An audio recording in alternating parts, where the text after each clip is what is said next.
you. Oh, you're gonna get totally snapped. Great. Now I get a fucking watermelon pineapple eater. And we were just eating watermelon, dude. What the fuck's going on, dude? Yeah, dude, he called it. Dude, he called it. He so called it. All right.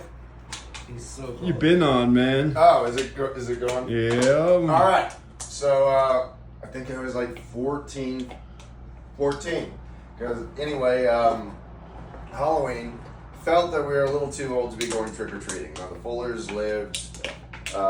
We had the New Yins, the Vietnamese neighbors, had the Baztecs that started out as friends, turned into mortal enemies, and then the Fullers next door to them.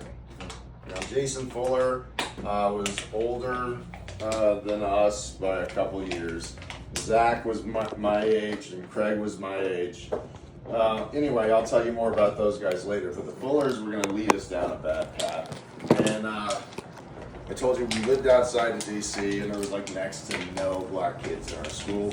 And the ones that were in there were oh so tough because they were black, right?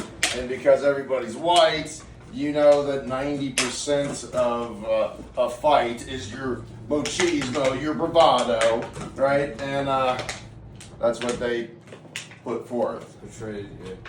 Nonetheless, Trey Green was Jason Fuller's friend. I was the only black kid that I knew that was around, right? And Trey was just as wicked as Jason. Anyway, oh, you were supposed to catch that, sir. Anyway, so we were all going trick-or-treating and dressed up in all black. And anyway, so just is what it is. And I was also, so it was me, Zach. I don't know if Craig was there or not, but I was there with Joe, who was the chaplain's kid that lived up the street, right? Joe's father had a Belgian Malinois that puckered my ass. But anyway, so we're trick-or-treating, and I go up to a door in what would be a multi-million-dollar neighborhood nowadays. And Trey takes this big ass fucking pumpkin and smashes it at my feet when the people, the Indians, with a dot, not a feather, answered the door.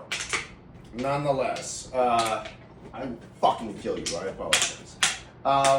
So, we took that. However, we took that. I'm sort of the story was meant to be jovial. It's not feeling so jovial for me right now. But I know, right. Fuck you. Yes. But anyway, so I pick up one of those miniature pumpkins. The little gourd things, and they go up to another door, and I just go, and I hear this. And all of a sudden, white lightning, boom, out the door. Her son was a collegiate track guy. Oh, nice. Anyway, so we're scattering like cockroaches because when you do something stupid like that, you're attuned to sounds, right? Yeah. And Joe was a bit lagging. And I just hear this, I didn't do it because Joe had a collar, right? So once Joe was caught, boom, I stopped and I went back. And I said, hey, you need, boom, and he knocked our heads together. And we just sort of returned with him. Yeah. Right? And we stayed and the cops showed up. And I said, we went to the door and they just took a pumpkin and threw it. And he said, well, who? And I said, that kid. And Trey's like, now, I didn't say which door it was, right? Everything I said was factual, right? I was just reporting the crime that happened against me, not the one that happened against the woman. Fuck you. Anyway, so they went after Trey, and I went home, and my parents asked me what happened, and I told my father, and then I'm not going to remember what happened then, but nonetheless, he took me back to that lady's house, and she said, well, I understand who got the raw into that deal. So, anyway, that's what that was. Now turn the fucking camera off. Okay.